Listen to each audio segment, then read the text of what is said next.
Hello, everyone, and welcome to the Super Bowl 57 special for Into the Stands. I'm Colin here with Chris, Robbie, and for the second time, we have Christian here back with us. Welcome back, Christian. How are you guys? As I just said, we're going to be going over the biggest event in the sports world, Super Bowl 57, which pits the Kansas City Chiefs against the Philadelphia Eagles. So, to start off, we're going to go kind of a little bit into how both teams got here.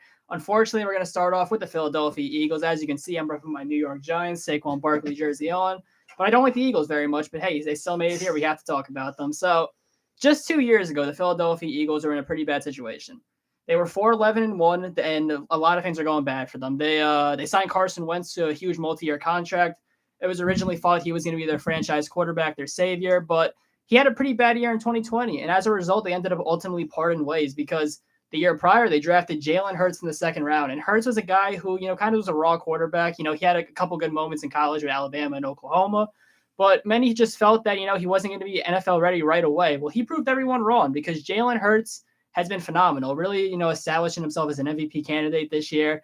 And it's been a huge reason as to why the Eagles are here right now. But also at Carson Wentz back in that season, the Eagles made the very surprising move to fire Doug Peterson, the only coach who ever brought them a Super Bowl. And that also paid off for them as well because Nick Sirianni has come in and only in his second year as the Eagles head coach, he has already led the Eagles to the Super Bowl. And really how they done it is just with a fantastic run game. The Eagles are just at their best when they have their running backs, Miles Sanders, Kenneth Gainwell, Boston Scott behind the best O-line in football. And, they were the first seed in the NFC this year. They finished with a 14-3 record. They ended up, unfortunately, steamrolling the Giants in the divisional round. We don't need to talk about that game again. And they beat the 49ers, who did not have a quarterback, but still, many felt the 49ers were one of the best rosters in the league. So Philadelphia is now here in the Super Bowl. Just 2 years after many thought they were done. And, at least me personally, I kind of wrote them off. You figure if you trade away your franchise quarterback and get rid of your only Super Bowl winning head coach, you would think that things are going to go wrong. But somehow the Eagles made it work. What else do we have to say about the Philadelphia Eagles getting there? At the end of the day, you look at the Eagles and how they're built. It's a very interesting team. When you look at them, you're like, wow, their defense. And you have multiple big names on defense. You talk about the emergence of Hassan Reddick at the outside linebacker position. He's been fantastic. And you have other guys like Darius Slay and a guy they traded for from New Orleans and C.J. Gardner-Johnson, who's also come out of nowhere to play very well this season. But back on offense, made another trade. You got A.J. Brown. I think that's the most lopsided trade of the season, getting a first-round pick. Now, granted, Tennessee got Traylon Burks. He's a ton of potential. But I think I'd rather have A.J. Brown personally. But they also have Devontae Smith out of Alabama. He's had a great season as well, over 1,000 yards. And you have Dallas Goedert at tight end, who, though he was injured a little bit, he still had a very solid season. And the team led by Jalen Hurts, the storyline here is, I'll dive deeper into this one later, is can he finally win his first championship? Remember, when he won one of his talent championships at Alabama, who was quarterback at the end of the game? Tua Tagovailoa, and that big comeback against Georgia. So that's a big storyline to look at. But looking at the Chiefs now a little bit, I'll let you guys dive into them in a bit as well. Offense is, of course, led by Mahomes, who got hurt and is basically playing on one leg, and he went out and won his AFC title game in a very interesting matchup.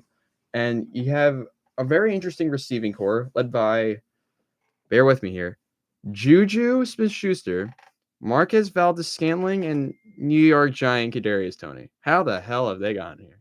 That's a very interesting. I would not have, at the end of the day, said this receiving core, they're going to go to the Super Bowl. I don't think any of us would have. But they've somehow got it done. Kadarius Toney caught a touchdown. I don't think the Giants really ever saw that. But they got a decent running back in Isaiah Pacheco, and Clyde Edwards-Helaire is supposed to be back for the Super Bowl, apparently. And defense, they've got Chris Jones, L'Jarius Sneed, and Justin Reed, who, they've all been solid, but it's a little bit concerning their defense. Chris, what are your thoughts first on the Eagles? Well, I'm not happy either. Obviously, as a Giants fan, they swept the Giants in 3 games this season. It was terrible, but yeah, you guys pretty much summed it up. It's this team really, they kind of do everything well. They obviously have a really good quarterback in Jalen Hurts, who is now a top 10 quarterback undoubtedly. They have the receiving core, right, with A.J. Brown, even a guy like Devontae Smith, right, like good receivers, great running, right, rushing, and a great offensive line. And then with the Chiefs, as you mentioned, kind of weak receiving core.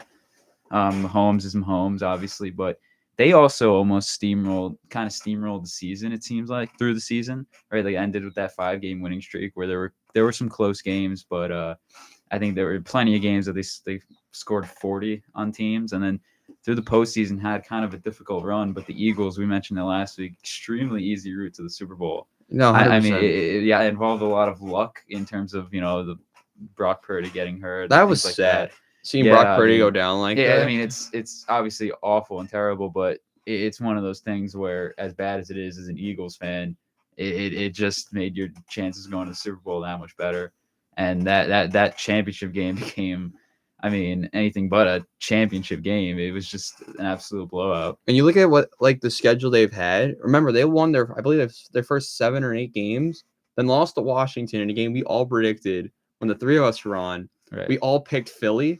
I think everyone picked Philly. I don't know. I probably picked the. No, you did not pick Washington. I know you picked Philly. We watched the tape. It's one of those things that I just switched. But no, yeah. And you look at the rest of their season, they've almost won out. They lost back-to-back, and then they went out and finished the season decently strong, despite Jalen Hurts not really playing some of the last few games. But I mean, they beat the Giants, and then beat the Christian McCaffrey at one point quarterback-led San Francisco 49ers. Is that a problem? Maybe. I mean, when you look at the Niners, I think they could have put up more of a fight defensively. When you look back at that game, I mean, I remember there was a deleted tweet. I said this last week about Quinnen Williams saying at Nick Bosa, how does it feel to not have an offense around you? And I was laughing hysterical. And then I realized, oh crap, he's a free agent from a Jets perspective, going after a guy who's played for both top 10 team defenses in football. So, I mean, let's get Christian. You're here. You haven't said anything yet. What are your thoughts on both of these teams? All right, so I'm going to start off with this. I hate the Philadelphia Eagles with a passion. I think everyone here does. As a Giants fan. Absolutely. So, like Colin said, seeing them beat us 3 times in a year is absolutely brutal. But I'm going to put it this way.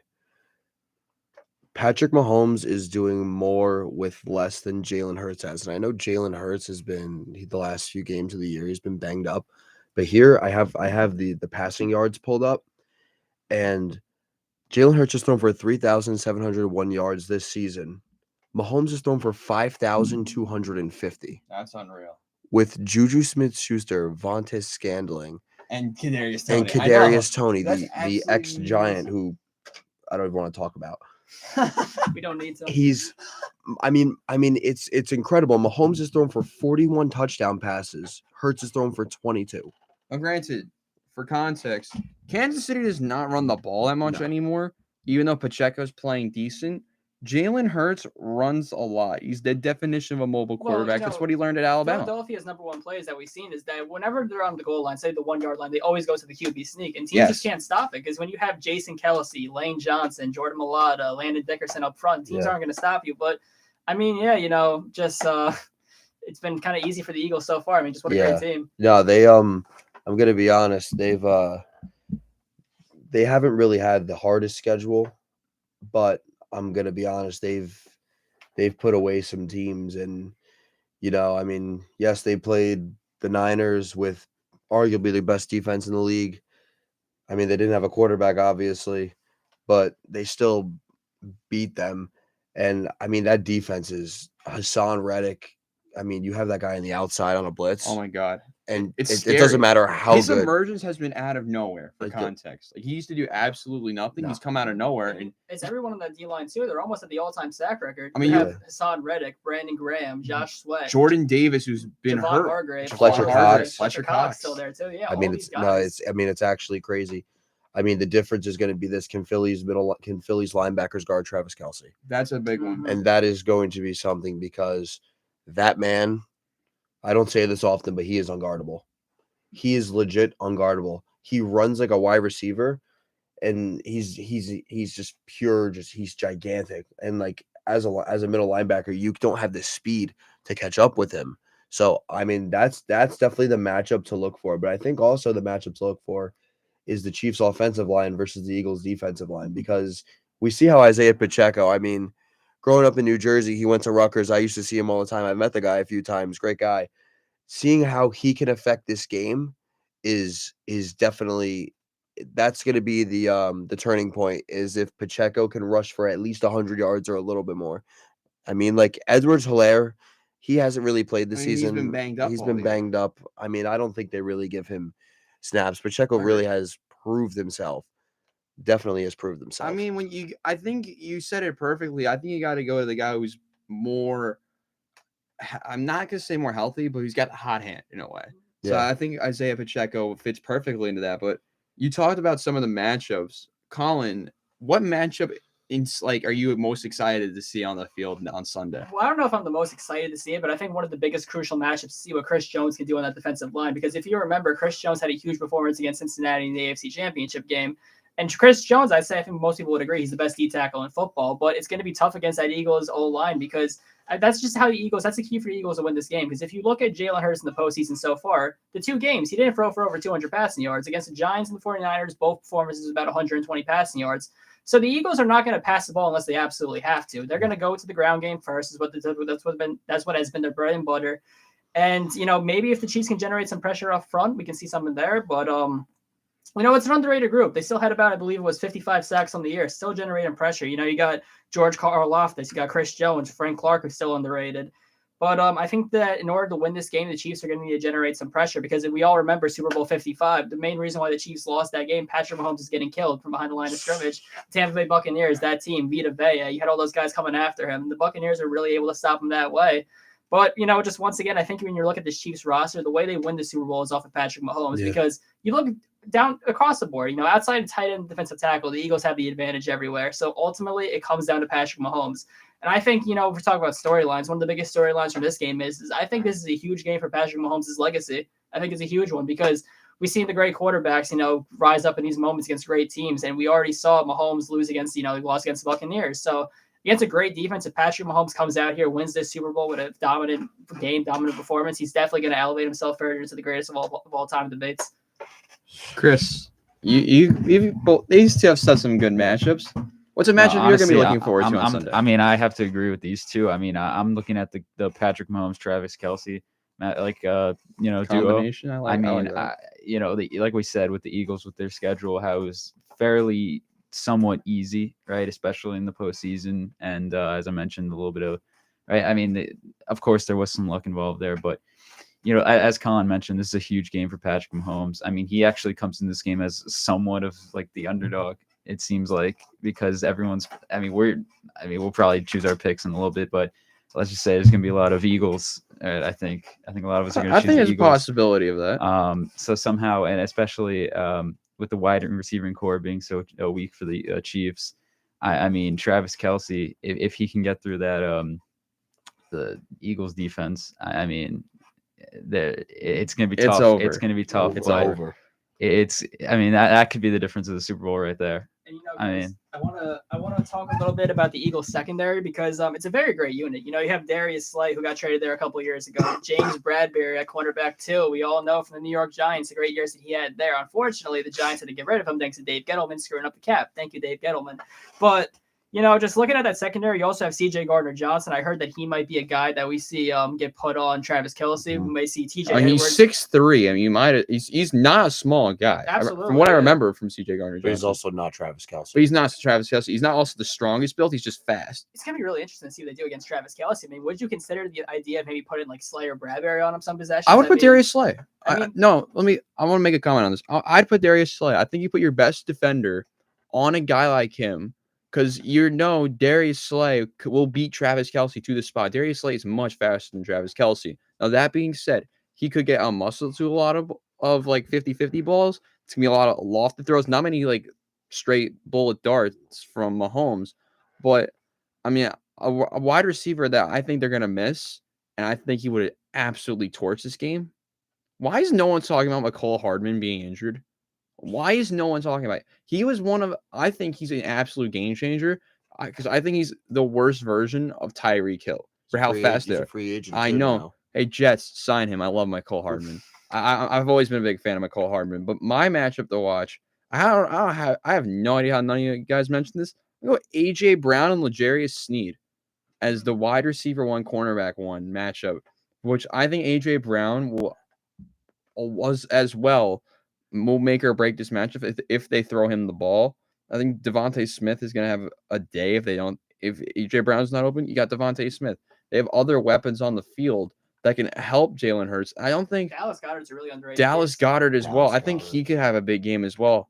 I mean, I don't really know many of the Chiefs linebackers, but they've not been known for being fast, and they've not been known for guarding the tight end well. So, I mean, you saw it in I think it was the game last year in the playoffs. The Chiefs played the Bengals last year in the playoffs, right? Yes. AFC Championship. And I believe, so whoever it was in the AFC Championship, Uzama had over 100 yards. So, and it's CJ Uzama, who's getting overpaid by my New York Jets. But so I think that tight end matchup is going to be interesting. I mean, Kadarius Toney, I think could be weirdly that one receiver that goes off for What I some can reason. see is I can see them drawing up a specific play for Tony because that's when he's at his Yeah. best. Draw up a gadget play near the goal line. I can see him scoring off of that, but I'm not sure if he's going to be a guy who they're going to be relying on a lot. I mean, you never know. It's been so unpredictable. Like you've seen some of these other games. He's like, I mean, I remember when the Eagles made the Super Bowl. They got carried by someone named Nick Foles, who the Giants hate. I mean, he almost beat us when he was on Jacksonville, and I just don't like Nick Foles personally. But they drew up the biggest meme play ever, one of the biggest meme plays in the Philly special. Will we see that again? I don't know. I wouldn't put it past Nick Sirianni. He's known to go for two a lot. Yes, it is. It is. If Philly special to win the game, that would be something else. But I think an interesting storyline no one's mentioned yet. How has no one mentioned the battle of the Kelsey brothers yet? Because Jason Kelsey, it's been the talk. It was the talk of Twitter on Sunday, a couple weeks ago, when they found out this was the matchup. And I saw the first thing on Instagram that I found was the Kelsey brothers doing a stare down, which I thought was hilarious because Jason Kelsey, I mean, he's been a great center, but I don't know. It's a very interesting storyline. Which of the Kelsey brothers are going to win? I mean, I don't know. Can the one Alabama duo win a national championship before another? Because who knows what the Dolphins are going to do in the future with Tua and possibly Jalen Waddle.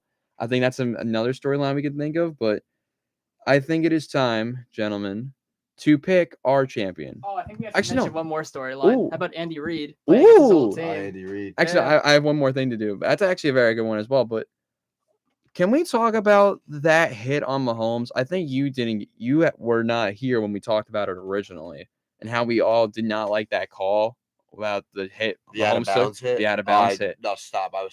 What are your thoughts on it? Okay. I'll be honest. Did he push him out? Did he shove him while he was out of bounds? He kind of dove into it. He dove into it. But the NFL, you have to know the NFL now. The NFL is so soft. Lawrence Taylor back in the 80s was going out trying to take people's heads off intentionally.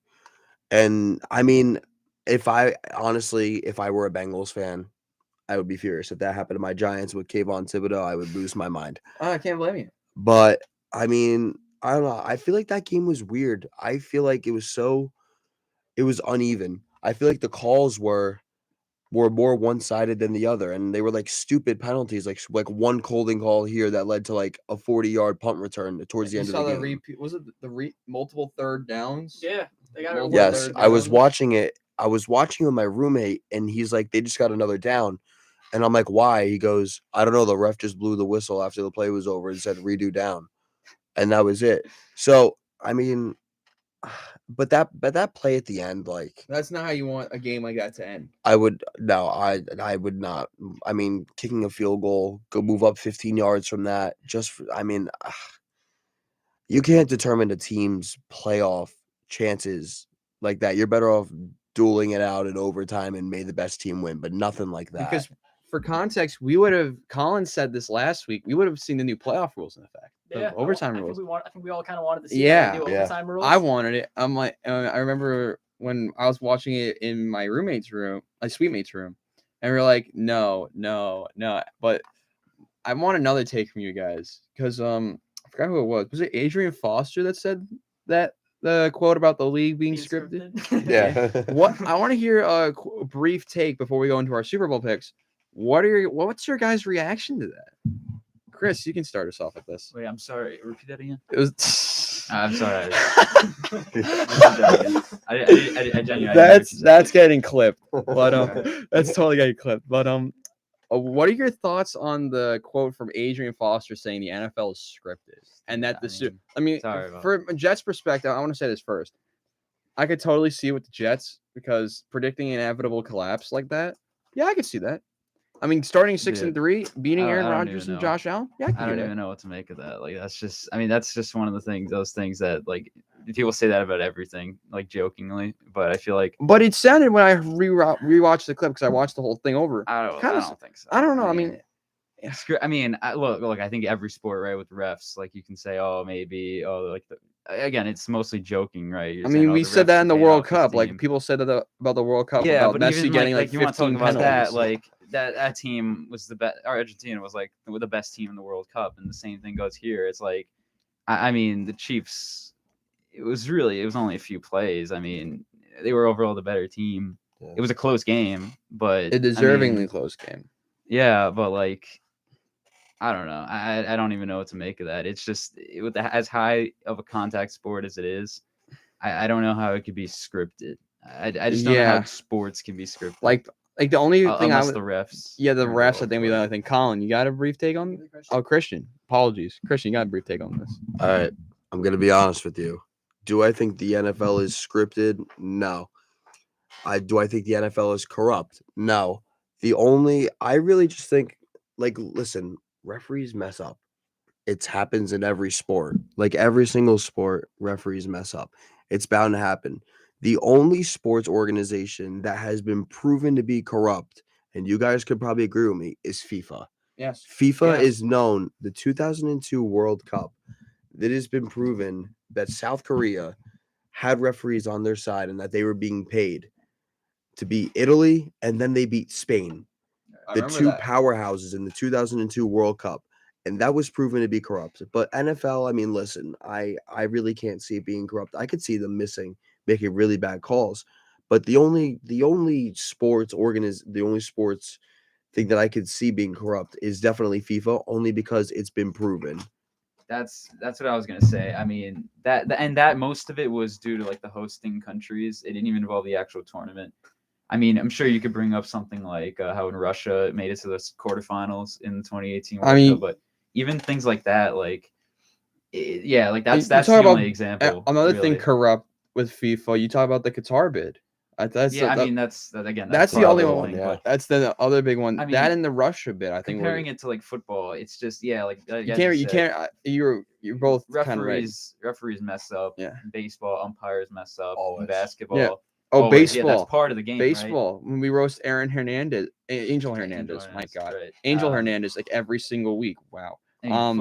That's. I mean, there's not. Those refs are. There's a conspiracy with the 2002 Western Conference Finals with the Lakers and the Canes. Yes. There is. Yep. I do know that. Yeah, they're saying that it got rigged for the Lakers to win that against the Canes, but ultimately, just that claim about it being scripted. I mean, I don't think so. I think he's just saying that because it's been a popular joke that's been going around lately. But I definitely do think that refs making those questionable calls really do kind of enhance those faults. But before we go over to our Super Bowl predictions, I actually have one more question for Christian since he wasn't here last week. What do you think about the Empire State Building being lit up green for the Philadelphia Eagles? I actually I didn't see it originally, and then my father sent me the DM on Instagram of it. And it said, "Congrats to the Eagles on making it to the Super Bowl." And I'm like, "No, is that the Empire State Building?" And I really couldn't believe it. Sorry. And I kept on looking it up. I looked it up, and it was the Empire State Building. I don't even live in New York. I live in New Jersey. But like being a New York fan, being a Giants fan, and seeing that building lit up in green and white, it just disgusts me. Like it just doesn't make sense. Like, I didn't get the chance to look up if they do it with the other teams in the past who have made it to the Super Bowl. But, like, no. It honestly, it makes me question New York. Like, I was very angry. I'll put it that way. I was very mad. I mean, you can't blame me, but I think, ladies and gentlemen watching this stream, it is the moment you've all been waiting for. The picks for the Super Bowl. But before we dive into that, I do have the results from the poll from Instagram. The last poll for a little while before we get into we're doing some baseball polls, by the way, in March. Stay tuned for that. But the last poll for the football season, who do we got in the Super Bowl? Why did everyone, like 65% of you, pick the Chiefs? That's like, Are you all Mahomes fans or I didn't something? even know that. But yeah, 65% picked the Chiefs.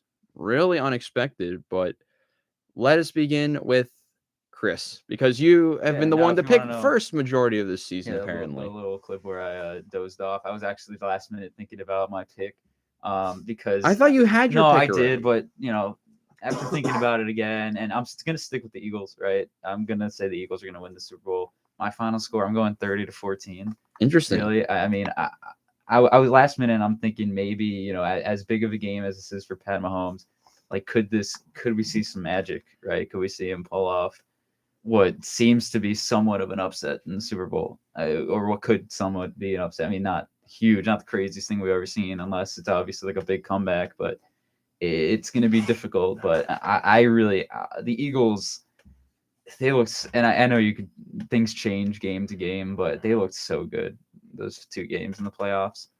And I know, and again, it's going to be in a new environment now, Super Bowl environment with a mixed crowd, but I think the Eagles are going to pretty much dominate this game. Yeah. I think this defense is going to be locked down in this game, and I could just see like AJ Brown scoring 2 touchdowns in this game. Like I see it already. I don't know.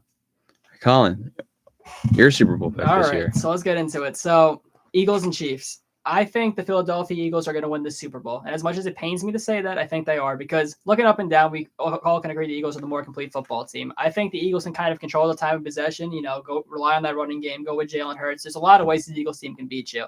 But I do say, I kind of see the Super Bowl playing out similar to how Super Bowl 52 played out between the Eagles and the Patriots. I think this is going to be a high-scoring game. I think both offenses are going to be great. I can see Patrick Mahomes throwing for like around 300, 400 passing yards easily. I think Travis Kelce's going to have a big game because, the Eagles, I'm not sure how they're going to guard him. We talked about possibly C.J. Gardner-Johnson. Maybe they put a linebacker like T.J. Edwards on him. But I think the Eagles are just the more talented team. I think ultimately Patrick Mahomes is a fantastic quarterback. Definitely going to be an all-timer, probably top 5 by the time he's done. But just as Eagles team all around, I think that the Philadelphia Eagles will win the Super Bowl by a score of 38-31. What I think is a difference is I think much like how Brandon Graham got that strip sack of Tom Brady in Super Bowl 52, I think the Eagles are going to get a big turnover on Patrick Mahomes in the 4th quarter. And, shout out to a certain Philadelphia Eagles fan that I do know, because I think the Eagles are going to do it. I think that this is a team that, obviously had a lot of doubts going before. A lot of people doubted Nick Sirianni as the head coach. A lot of people throughout his whole entire career doubted Nick Sirianni doubted Jalen Hurts as a quarterback.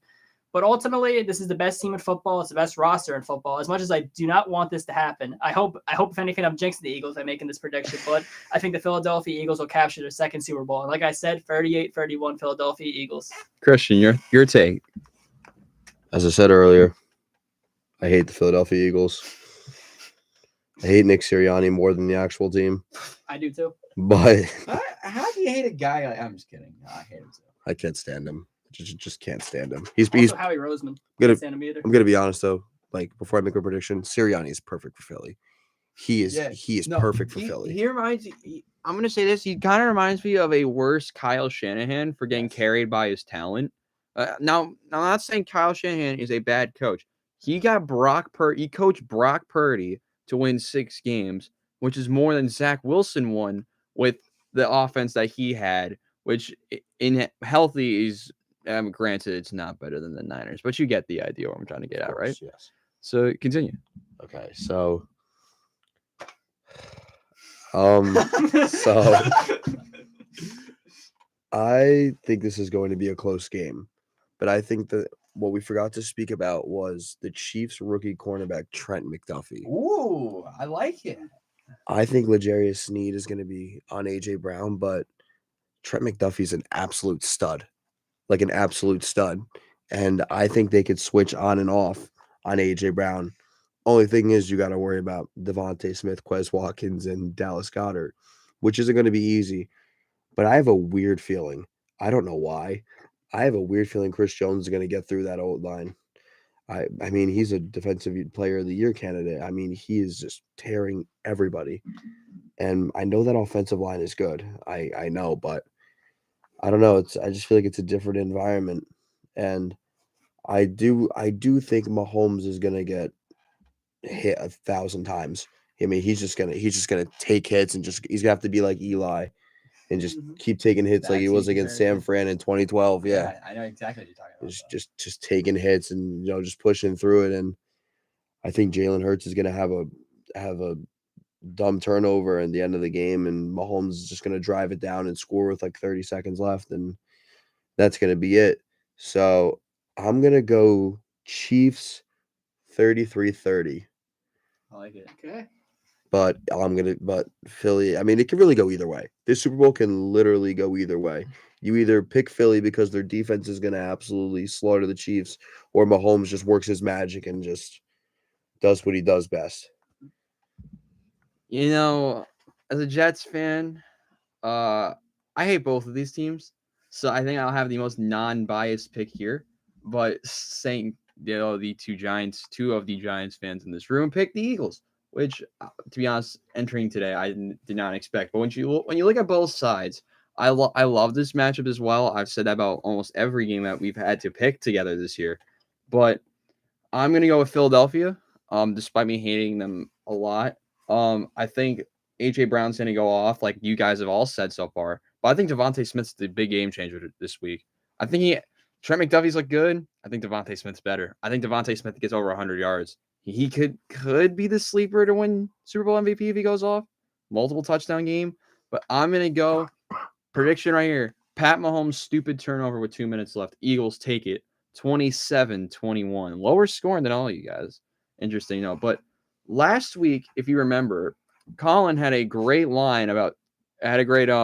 mini speech about Tom Brady's retiring. Oh wait, before we get to that, can we just go over who we think our Super Bowl MVPs are? Oh yeah, absolutely. Super Bowl MVP, Colin. So I'll start off. I'll just say I think it has to be Jalen Hurts. We always seem to go to the quarterbacks. However, I will not be surprised if it could go to an Eagles running back. I could see Miles Sanders possibly getting this award. I could see one of those guys getting it, but I think Jalen Hurts gets this award. I think he gets a couple rushing touchdowns. I think Philly's going to run their pen and the QB sneak on the goal line, and he can easily light it up on both the ground game and the passing game. So I'm going to go Jalen Hurts, Super Bowl MVP.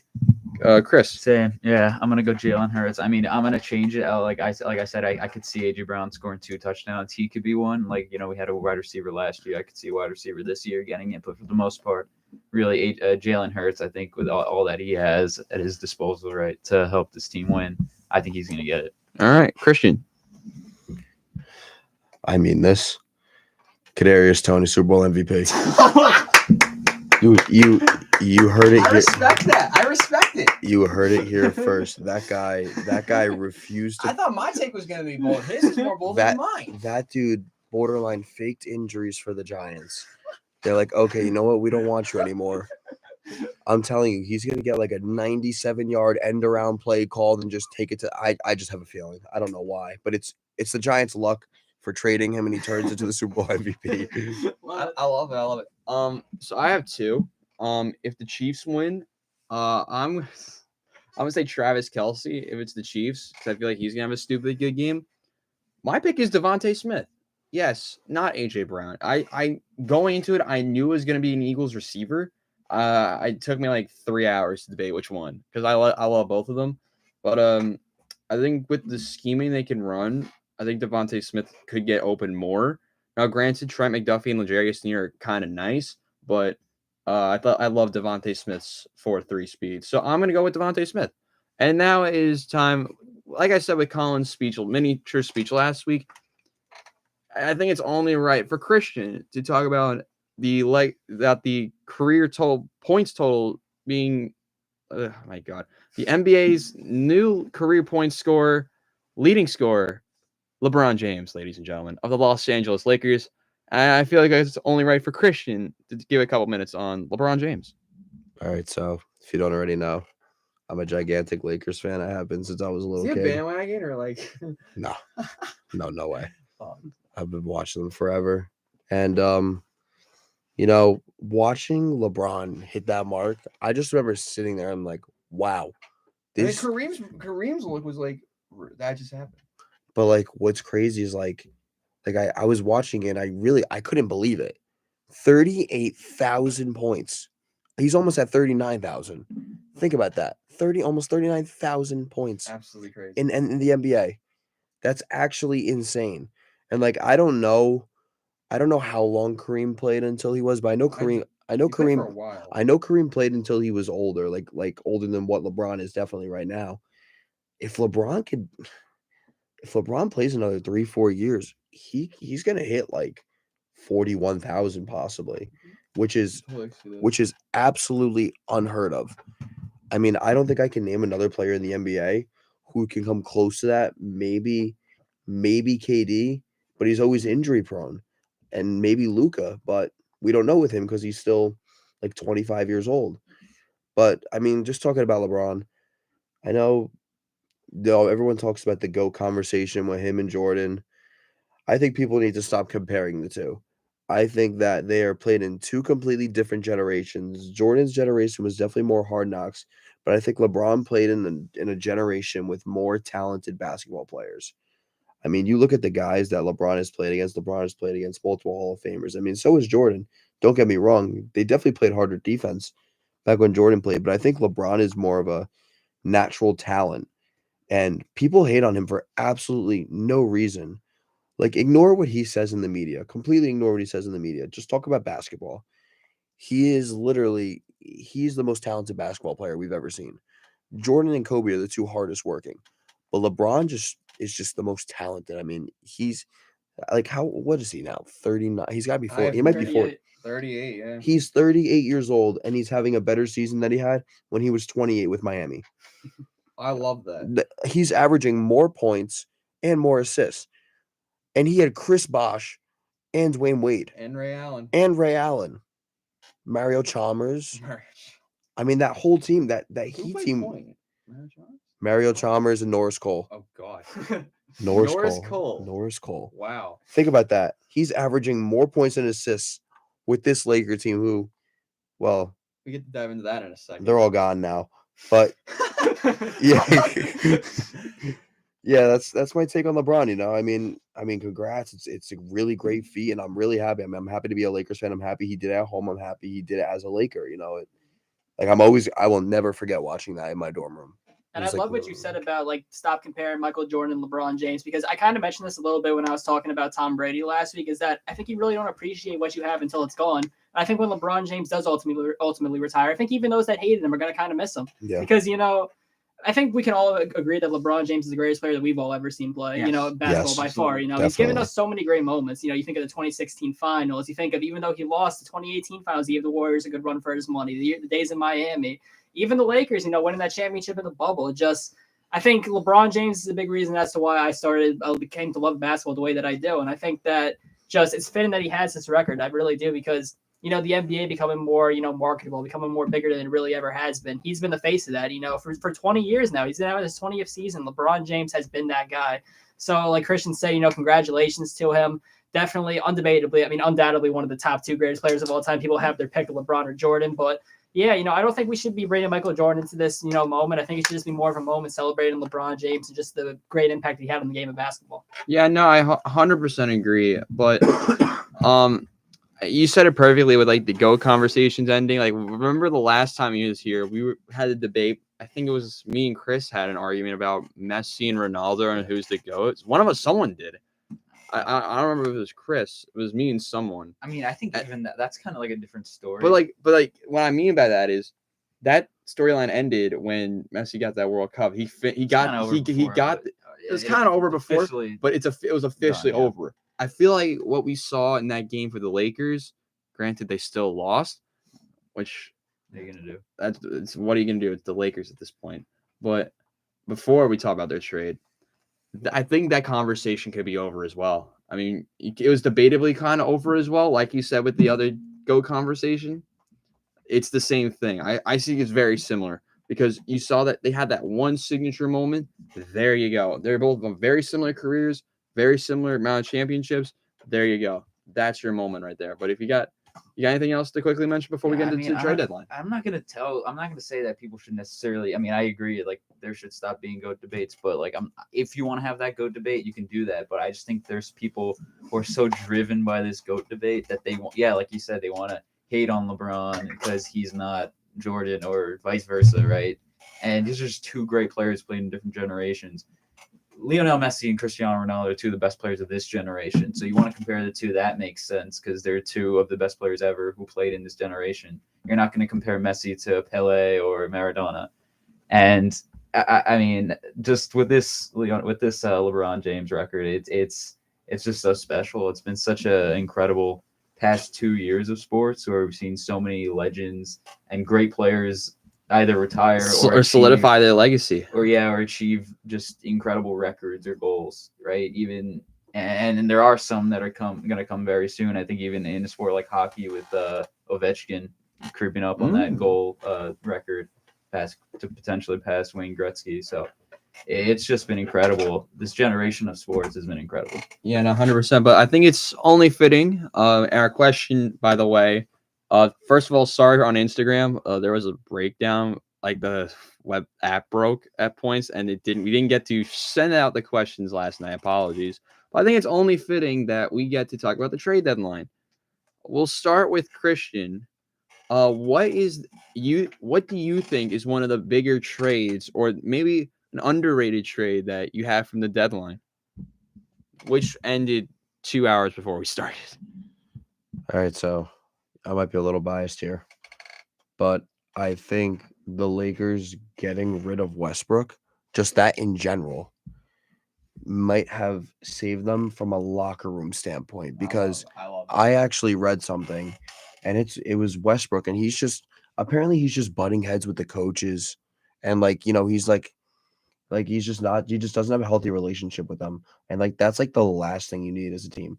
So they got rid of him, and I know they picked up Jared Vanderbilt and Malik Beasley, two great pickups, but I think the biggest one from them is Mo Bamba. Meme himself, the guy who has his own freaking song, is the biggest pickup by the Lakers. I love it. But listen, they had Thomas Bryant, which I don't know if many of you know who Thomas Bryant is, but Thomas Bryant was our center because Anthony Davis can't stay healthy. So don't get me wrong, Thomas Bryant worked hard. I mean, he was good, but I actually found out, I read this on Twitter from an NBA analyst.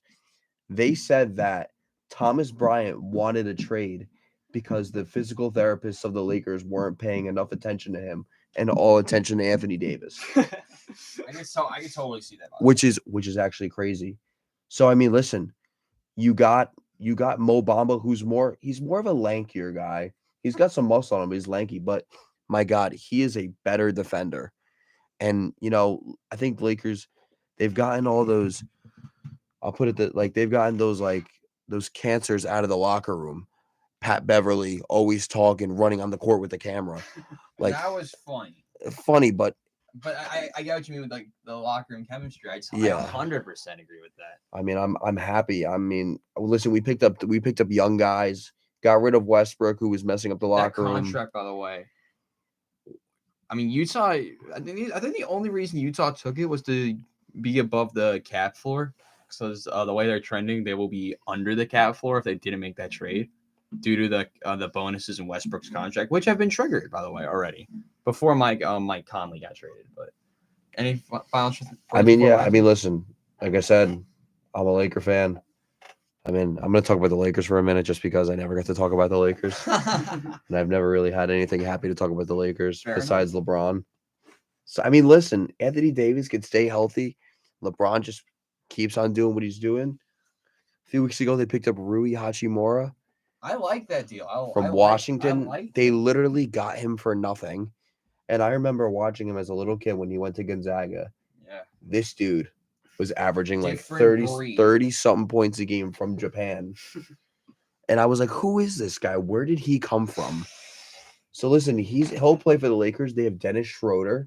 Dennis Schroeder's a perfect sixth man. Oh, yeah. The perfect sixth man.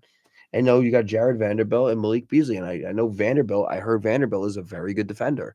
And the Lakers don't really have good perimeter defenders. He's a forward, but he guards the 3-point line really well.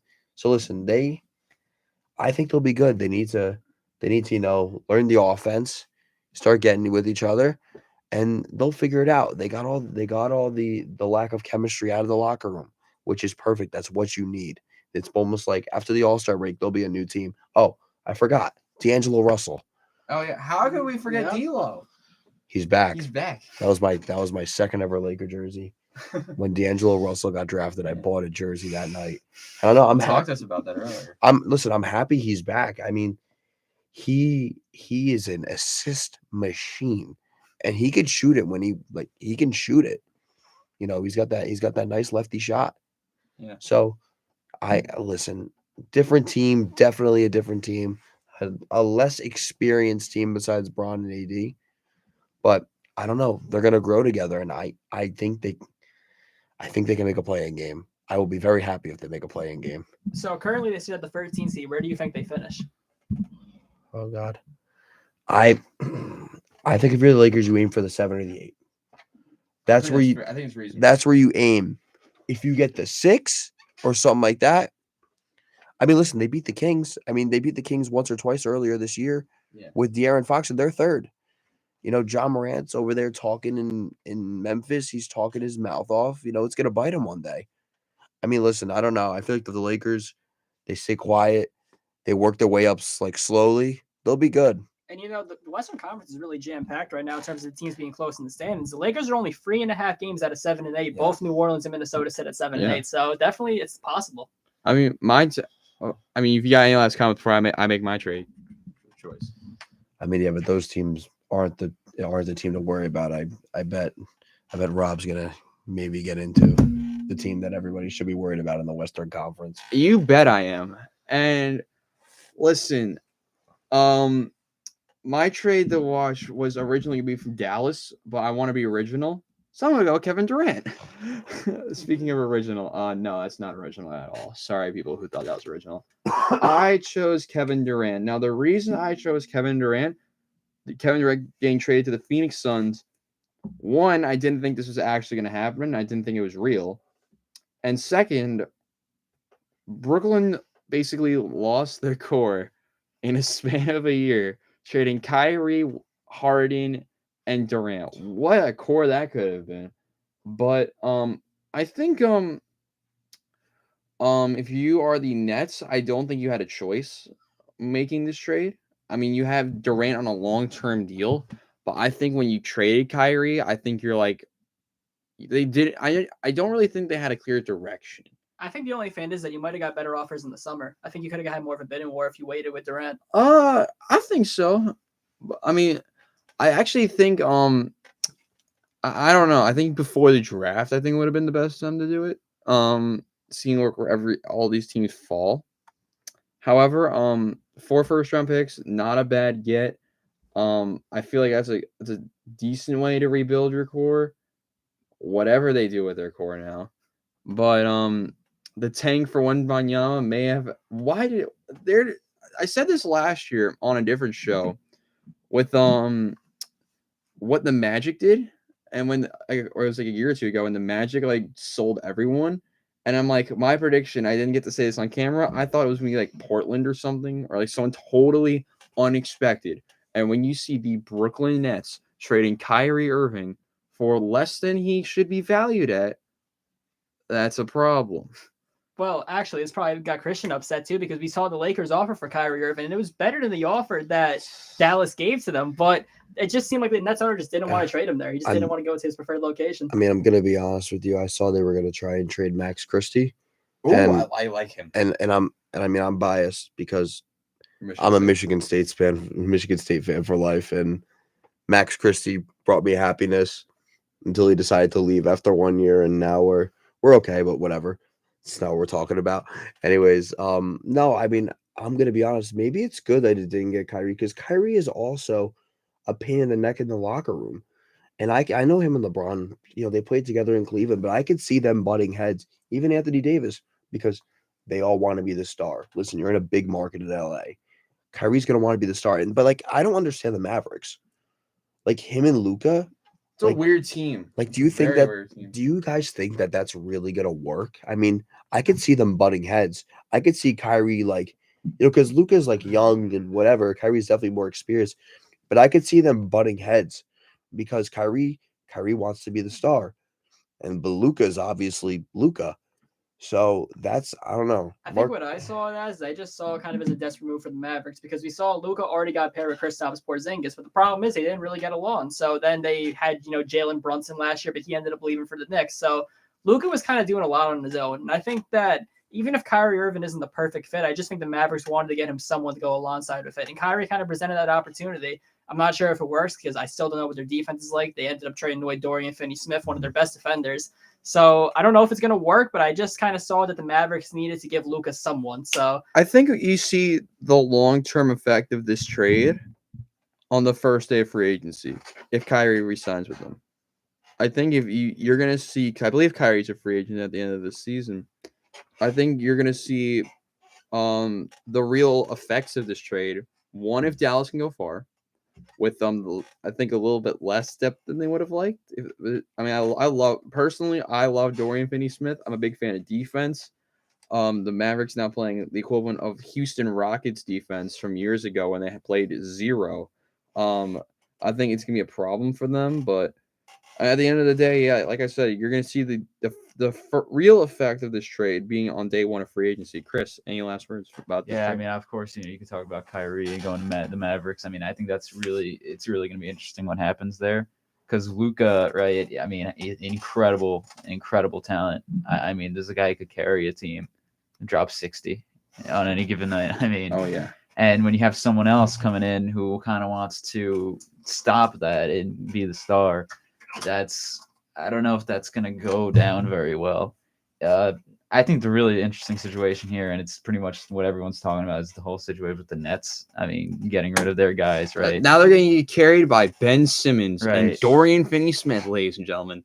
Your 2023 Brooklyn Nets. No, but they also got Mikal Bridges. Oh yeah, I Right, forgot and about that. And Mikal Bridges is legit. It's kind of nice. I mean, I actually think that they formed that trade package around him. Because I mean, listen, he's young. What else did they get in that trade? They got somebody else. Yeah, They got Mikal Bridges. I think they got somebody else. They got 2 more guys, but then they got Cam Johnson, Jay Crowder, Cam Johnson and Jay Crowder. And then Jay Crowder got traded to the Bucks. But then 5 second-round picks. Milwaukee. Why 5? Yeah, 5 seconds? Like when you see that trade, I'm like, what the hell? it doesn't make sense. No. Every single trade today, 4 or 5 second-round picks get traded. Where are all these second-round picks coming I from? think the Lakers got 5. I think the Lakers got 5 second-round picks too. No, they shipped off one of them in another like a trade that no one I cared think the about. Spurs racked up like 6 today. Yeah, They got 6 and they got like a couple they got a first-round pick for Jakob Poeltl. What the hell was that? Well, because Jakob Poeltl is that guy. yeah, but they need picks.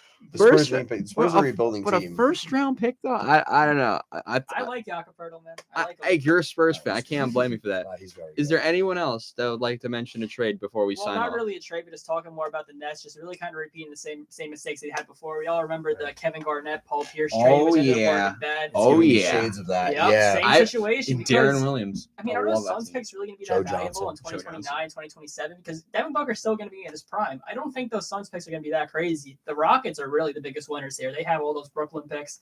But, looking at Brooklyn right now, Cam Thomas has had a good run. He had like 3 straight 40-point games. So we'll see what Brooklyn, they're an interesting team. They still have some pieces. You have, Spencer Dinwiddie, who's now coming back. You have Nick Claxton, who's had a pretty good year. So I don't think they're going to be awful. Maybe they're still a playing team, even with the roster falling off. But really interested to see how Sean Marks, kind of fixes this team this time around. It's kind of in the same situation they were just 10 years ago. Quick fire answer is because I want to talk about this real quick.